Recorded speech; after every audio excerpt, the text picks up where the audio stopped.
Hey everybody, today's topic is task boxes, something I cannot get enough of in my classroom.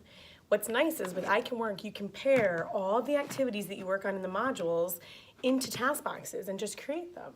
So today's example is one from the retail module found in I Can Work, where it applies to the buttoning shirts. So what I did was take a box, any size Tupperware, put a number on the front, as well as the steps needed to create the task. To complete this task, I will lay it out on the table, and then I will button it down the front. Inside the bin, I included the I Can Work acceptable and unacceptable visual. Again, materials that are familiar. The students have seen this, they've tried this job, and now they're gonna work on it independently.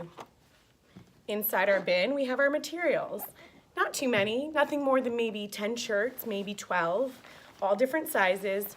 The participants come, they get the material, they do the task, they place everything back in, completed, they do not take it apart, and then they place it in the finished bin. So as you can see, it's just one example of many task boxes you can take from the I Can Work program and in everywhere in life, and really make some meaningful job opportunities and practice opportunities for that work success. More to come. Thanks for watching.